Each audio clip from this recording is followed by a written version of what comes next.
नमस्कार मंडळी, स्वागत आहे तुमचं मराठी एक्सप्रेस आपल्या लोकप्रिय चॅनलमध्ये. मंडळी, बँगलोरच्या राजाजी नगरमधनं एक धक्कादायक घटना समोर आलेली आहे. एका मैत्रिणीने आपल्या मित्राला माझ्या घरी कोणीच नाही आहे म्हणून घरी बोलावून घेतलं आणि घरी बोलावून घेऊन त्याची जी काही हालत केली आहे म्हणजे अंगावर काटा येणारा प्रसंग उभा राहतोय. तर काय घडली आहे घटना बघूयात आजच्या या व्हिडिओमधनं. तत्पूर्वी तुम्ही मराठी एक्सप्रेस या आपल्या चॅनलवर नवीन असाल तर मंडळी सबस्क्राईब नक्की करा. मंडळी, बँगलोर आणि बँगलोरचं राजाजी नगर, या राजाजी नगरमधल्या भाष्य सर्कल या ठिकाणी एक टेलिकॉम कंपनी आहे. 2 वर्षापूर्वी या ठिकाणी सेल्स एक्झिक्युटिव्ह म्हणून काम करणाऱ्या किरण आणि प्रेरणा या दोघांची एकमेकांसोबत ओळख झाली.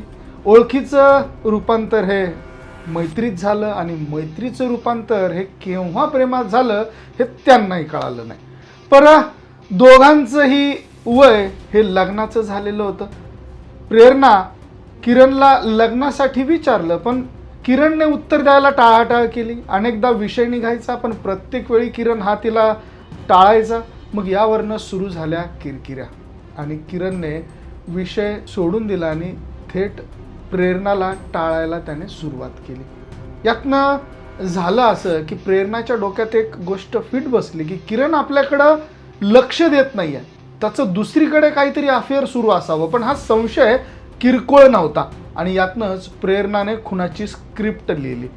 प्रेरणा साऊथ बँगलोरच्या अंजना नगरमध्ये राहत होती. आई आणि भावासोबत ती राहत होती.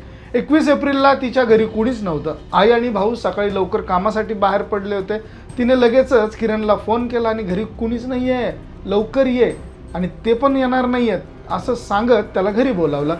तर किरण कामानिमित्त दुसऱ्या ठिकाणी चाललेला होता पण प्रेरणाचा फोन आल्यानंतर तो तिला भेटायला गेला. तो घरात आल्यावर दोघांनी गप्पा मारल्या. अगदी टिपिकल कपल सारखे सीन सुरू झाले. तुम्हाला आता वेगळं सांगायची गरज नाही. पण काही वेळानंतर प्रेरणा किरणला म्हणाली की तू माझ्यासाठी काय केलंयस आतापर्यंत, पण मी बघ तुझ्यासाठी एक सरप्राईज आणलंय. आज आहे ना आपण वेस्टर्न स्टाईलमध्ये संबंध ठेवू.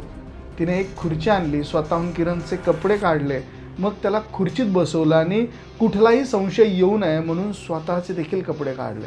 वातावरण अतिशय रोमॅन्टिक राहिल्याची काळजी तिने घेतली. ती जे जे म्हणत होती ते किरण करत गेला आणि हीच संधी साधून प्रेरणाने आधीच आणून ठेवलेली दोरी बाहेर काढली.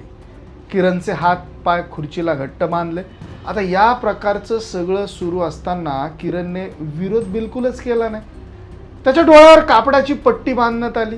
आपल्याला जन्नत दिसणार या खुशीत तो असावा, कारण तो पूर्णपणे बेसावध होता. त्याला ना प्रेरणाच्या चालीचा अंदाज होता ना केरोसिन पेट्रोलचा वास. प्रेरणाने केरोसिन आणि पेट्रोल मिक्स करून एका बाटलीत भरलेलं होतं.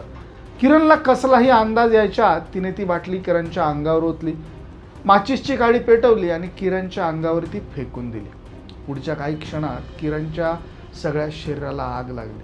तिने खुर्चीतून हटायचे प्रयत्न त्याने केले पण तो दोरीने घट्ट बांधला गेलेला होता. किरण जीवाच्या आकांताने ओरडायला लागला. त्याच्या मांसाचा एक एक तुकडा गळून पडायला लागला. त्याने खुर्चीतून सुटण्याचे पूर्ण प्रयत्न केले पण ते शक्य झालं नाही. हे सगळे दृश्य प्रेरणा उघड्या डोळ्यांनी पाहत होती. ती एवढ्यावरच थांबली नाही तर तिने किरण जळत असताना, तो ओरडत असताना आपल्या मोबाईलमध्ये शूटिंग सुद्धा करून घेतलं. इकडे किरण किंचाळत होता तर प्रेरणाच्या घरातनं धूर बाहेर जात होता. प्रेरणाच्या घरातून येणारा पुरुषाच्या किंचाळण्याचा आवाज आणि धूर यामुळे शेजाऱ्यांनी पोलिसांना बोलावलं. अग्निशमक दलाने त्या ठिकाणी पाचारण केलं. दोन्ही पथकं घटनास्थळी आली, पोलिसही आले. त्यांनी नियंत्रणात ही परिस्थिती आणली पण तोपर्यंत किरणचा मृत्यू झालेला होता. घरात प्रेरणाशिवाय दुसरं कोणीच नव्हतं. त्यामुळे संशय साहजिकच तिच्यावर गेला आणि तिने तो जो बनाव रचला होता तो पोलिसांना सांगून टाकला. किरणने स्वतःला संपवलंय असं ती म्हणायला लागली. सकाळी माझ्या घरी तो आला. दुपारी 1:30च्या सुमारास मी बाथरूममध्ये होते तेव्हा किंचाळण्याचा आवाज आला. आम्ही बाहेर आले तर त्याने स्वतःला पेटवून घेतलं होतं असं तिने जबाब दिला.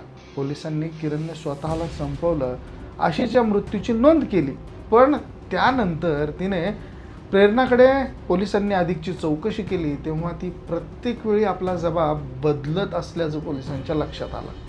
तोपर्यंत किरणचा मृतदेह पोस्टमॉर्टमसाठी पाठवण्यात आला होता. यात प्रथमदर्शनी ही हत्या असल्याचं लक्षात पोलिसांच्या येत होतं. पोलिसांनी CCTV फुटेज चेक केलं तेव्हा बिल्डिंगच्या पार्किंगमध्ये असलेल्या किरणकडे पेट्रोल किंवा कोणतंही लिक्विड सोबत नव्हतं हे त्या CCTV मधनं स्पष्ट झालं, ज्यामुळे प्रेरणावरचा संशय आणखी दाट वाढला. पोलिसांनी प्रेरणाचा मोबाईल चेक केला तेव्हा त्यांना किरण जळतानाचा व्हिडिओ दिसला, जो स्वतः प्रेरणाने शूट केलेला होता. प्रेरणाचे सगळे फासे हे उलटे पडले होते. पोलिसांनी आणखी चौकशी केली तेव्हा तिने किरणने लग्नाबद्दल टाळाटाळ केली. त्याचं दुसरीकडे कुठेतरी अफेअर असल्याचा संशय तिला होता आणि म्हणून आपण त्याचा खून केला अशी कबुली तिने देऊन टाकली. यासाठी तिने किरण येण्याआधीच केरोसिन आणि पेट्रोल आणून ठेवलं होतं.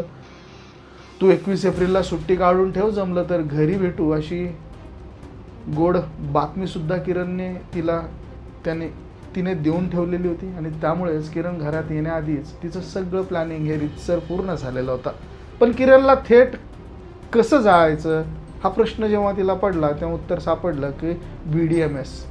तिने प्रेमाने विणलेल्या जाळ्यात किरण फसला आणि तिने त्याला जिवंत मारून टाकला.